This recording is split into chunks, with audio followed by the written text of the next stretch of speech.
এয়া মই বনাইছোঁ দেশী চয়াবিন বলক দেখুৱাওঁ। আলু বইল কৰি থৈছোঁ ইয়াতে চেলাই, আৰু ইয়াতে বিলাহী, পিঁয়াজ, আদা, নহৰু, কেঁচা জলকীয়া। ইয়াতে চয়াবিনখিনি গোটেই হালধি আৰু নিমখ সানি দিছোঁ। লাইটৰ কাৰণে হালধিবোৰ বেছি বেছি দেখিছে।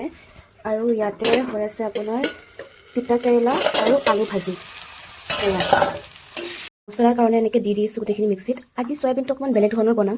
মই এইটো ৰেচিপি আগতে বনাই পোৱা নাই, এনেকুৱা ৰেচিপি ক'তো চোৱাও নাই। এনেই হঠাৎ আহি গ'ল মাইণ্ডত বনাবৰ কাৰণে। তো ট্ৰাই কৰি চাওঁ, এক্সপেৰিমেণ্ট কৰি। যদি ভাল হয় খাব পাৰিম, আৰু যদি বেয়া হয় পেলাই দিব লাগিব। এইখিনি পিচি ল'ম এতিয়া। কেৰাহীত তেল দি লৈছোঁ, আৰু এতিয়া চয়াবিনখিনি ভাজি লওঁ ভালদৰে।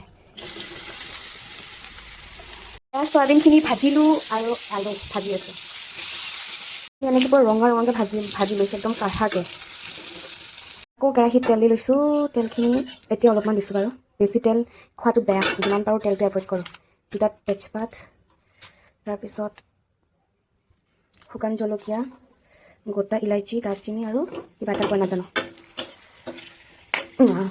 ফুটছে কিবা এটা। ইয়াতে দি দিম পিঁয়াজ। এইটো মই এক্সপেৰিমেণ্ট কৰা উল্টা পাল্টা ৰেচিপি, কোনো নাহাঁহিব মুঠি চাই দিলে।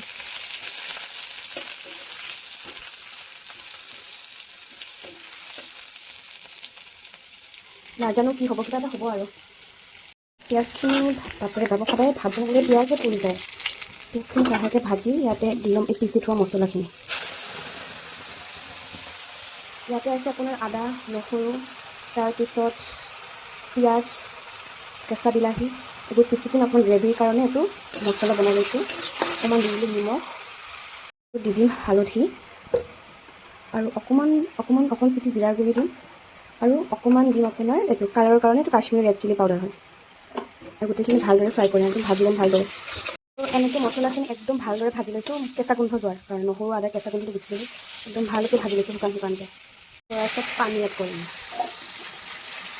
মছলা আমাৰ ৰেডি। মেইন এটা ইনগ্ৰিডিয়েণ্টছ এড কৰিম, যোনটো হ'ল দহি।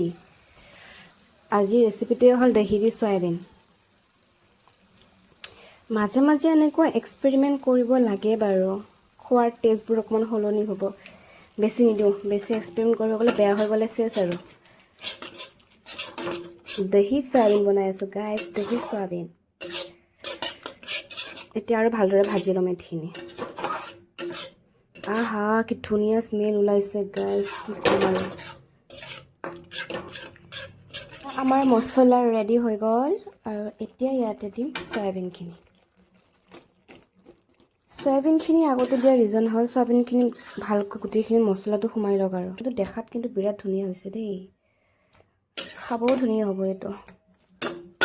এইটো এনেকৈ 5ৰ পৰা 10 মিনিট হ'ব দিম, মানে ভিতৰত মছলাখিনি সোমাব দিম আৰু হিটটো কমাই কিনে। আৰু সঁচা কথাটো হ'ল যে খাবলৈ বিৰাট টেষ্টি হৈছিলে। মই বৰ অকণমান জোলকৈ বনালোঁ, আপোনালোকে বিচাৰিলে গ্ৰেভিকৈ বনাব পাৰে, আৰু ৰেচিপিটো এবাৰ ট্ৰাই কৰি চাব, বিৰাট